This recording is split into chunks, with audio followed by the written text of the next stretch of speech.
মাত্র 50 সেকেন্ড একটি বিশাল যুদ্ধ জাহাজকে বাঁচাতে, দিক বদলাতে, পাল্টা প্রতিরক্ষা চালু করতে আর সিদ্ধান্ত নিতে এতটুকু সময় যদি হাতে থাকে, তাহলে কি সেটাকে সত্যি প্রতিরক্ষা বলা যায়? পারস্য উপসাগরের সংকীর্ণ জলপথে এখন যে প্রশ্নটা সবচেয়ে বেশি ঘুরছে সেটাই হলো এই, কারণ আকাশ থেকে নয়, দূরের ক্ষেপণাস্ত্র ঘাঁটি থেকে নয়, বরং পানির নিচ থেকে এমন একটি হুমকির কথা সামনে আসছে যেটিকে অনেক সামরিক বিশ্লেষক প্রচলিত হিসাবের বাইরে রাখছেন। আর সেই কারণে নতুন করে আলোচনা এসেছে ইরানের একটি বহুল আলোচিত অস্ত্র, যার নাম হুদ। অনেকে একে হুদ বলেও উল্লেখ করেন। প্রশ্ন হচ্ছে, এই অস্ত্র কি সত্যি যুক্তরাষ্ট্রের নৌবাহিনীর জন্য বড় হুমকি, নাকি এটি কেবল মনস্তাত্ত্বিক চাপ তৈরির একটি কৌশল? আজ আমরা সেই বিষয়টাই ধাপে ধাপে খুলে বলবো। হরমুজ প্রণালী পৃথিবীর সবচেয়ে গুরুত্বপূর্ণ সামুদ্রিক জ্বালানি পথগুলোর একটি। বিশ্বের বিপুল পরিমাণ তেল ও গ্যাস এই সরু জলপথ দিয়ে যায়। এই অঞ্চল নিয়ে উত্তেজনা নতুন নয়, কিন্তু সাম্প্রতিক সময়ে ইরান যেভাবে বারবার ইঙ্গিত দিয়েছে যে তাদের হাতে এখনো এমন কিছু সক্ষমতা আছে যা প্রকাশ করা হয়নি, তাতে সামরিক পর্যবেক্ষকদের দৃষ্টি আবার এই একটি নির্দিষ্ট অস্ত্রের দিকে গিয়ে পড়েছে। বিষয়টি শুধু একটি টর্পেডো নিয়ে নয়, বিষয়টি হলো যদি এমন কোনো অস্ত্র সত্যি কার্যকর অবস্থায় থাকে, তবে হরমুজের মতো সংকীর্ণ এলাকায় বড় বড় যুদ্ধ জাহাজ, তেলবাহী ট্যাঙ্কার, এমনকি সামরিক এসকর্টও নতুন ধরনের ঝুঁকিতে পড়তে পারে। এখন আসা যাক সেই অস্ত্রটির পরিচয়। ইরানের এই টর্পেডোর নাম হুদ। পার্সি ও আরবি উৎসে এই শব্দের অর্থ তিমি।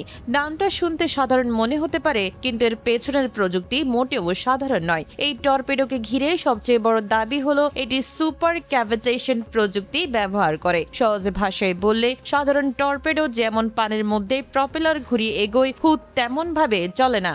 এটি নিজের সামনে গ্যাসের একটি স্তর বা বুদবুদের মতো আবরণ তৈরি করে, যার মধ্যে দিয়ে এটি পানির ভেতর কার্যত অনেক কম ঘর্ষণে ছুটে যেতে পারে। এই কারণে একে নিয়ে এত আলোচনা, কারণ পানির মধ্যে গতির সবচেয়ে বড় বাধা হলো ঘর্ষণ। আর যদি সেই ঘর্ষণ অনেকটা কমিয়ে ফেলা যায়, তাহলে অস্ত্রের গতিও অস্বাভাবিকভাবে বেড়ে যেতে পারে। এই জায়গাটাই গুরুত্বপূর্ণ। পৃথিবীর অধিকাংশ প্রচলিত টর্পেডো তুলনামূলক কম গতিতে চলে। এগুলো নির্ভুল হতে পারে, দীর্ঘ পথ যেতে পারে, টার্গেট অনুসরণ করতে পারে, কিন্তু গতির দিক থেকে সীমাবদ্ধতা থাকে। ইরানের হুদ নিয়ে বিভিন্ন দাবি আছে।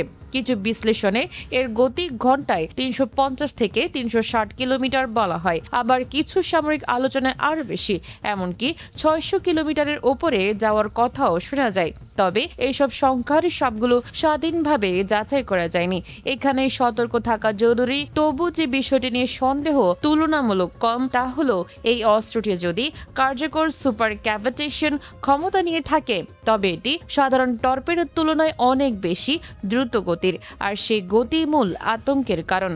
এখন প্রশ্ন আসে, গতি বেশি হলেই কি একটি অস্ত্র অপরাজেয় হয়ে যায়? না, সব সময় না। কিন্তু হরমুজের মতো এলাকায় গতি নিজেই একটি কৌশলগত সুবিধা, কারণ এই জলপথ খুব চওড়া নয়। বড় যুদ্ধ জাহাজ এখানে দ্রুত মোড় নিতে পারে না, তেলবাহী জাহাজ তো আরো ধীর। যদি কোনো অস্ত্রের রেঞ্জ খুব বেশি নাও হয়, কিন্তু সেটি কাছাকাছি অবস্থান থেকে ছোড়া যায় আর আঘাত হানতে সময় লাগে কয়েক সেকেন্ড থেকে 1 মিনিটেরও কম, তাহলে সেটি প্রতিরোধের হিসাব পুরো বদলে দেয়। ইরানের হুতের ক্ষেত্রেও আলোচনায় বারবার এই বিষয়টাই উঠে আসে। এই রেঞ্জ খুব বেশি নয়, সাধারণত 10 থেকে 13 কিলোমিটার পর্যন্ত বলা যায়, কিন্তু কাগজে কলমে কম মনে হলেও হরমুজের মতো এলাকায় এই রেঞ্জ যথেষ্ট বিপজ্জনক হতে পারে। সুপার ক্যাভিটেশন বিষয়টি একটু সহজ করে বুঝে নেওয়া দরকার। সাধারণ টর্পেডো পানির ভেতর দিয়ে যেতে গিয়ে প্রচন্ড ড্র্যাগ বা প্রতিরোধের মুখে পড়ে, ফলে এগুলো যতই শক্তিশালী হোক, একটি সীমার পর গতি বাড়ানো কঠিন হয়ে যায়। কিন্তু সুপার ক্যাভিটেটিং টর্পেডো নিজের চারপাশে এমন একটি কৃত্রিম গ্যাস বুদবুদ তৈরি করে, যাতে টর্পেডোর গায়ের বড় অংশ সরাসরি পানির সঙ্গে ঘষা খায় না। এর ফলে ড্র্যাগ কমে যায়। তাত্ত্বিকভাবে এটি অসাধারণ গতি দিতে পারে। অনেক সামরিক প্রচারে তাই একে পানির নিচের হাই স্পিড মিসাইলও বলা হয়। যদিও প্রযুক্তিগতভাবে এটি টর্পেডোই, তবু যে গতি ও প্রতিক্রিয়ার সময় সংকট তৈরি হয় তা সত্যি অস্বাভাবিক। এই প্রযুক্তির আরেকটি দিক আছে যেটা নিয়ে মার্কিন নৌবাহিনীর উদ্বেগের কথা বলা হয়। সাধারণ টর্পেডো শনাক্ত করার জন্য যুদ্ধ জাহাজে সোনার সিস্টেম থাকে। এগুলো পানির ভেতর শব্দ, গতিবিধি ও কম্পন বিশ্লেষণ করে আঘাত হুমকি চিহ্নিত করার চেষ্টা করে। সেই সঙ্গে থাকে নিক্সির মতো অ্যাকুস্টিক ডিকয়, যেগুলো জাহাজ থেকে ছেড়ে দিয়ে শত্রু টর্পেডোকে বিভ্রান্ত করার চেষ্টা করা হয়।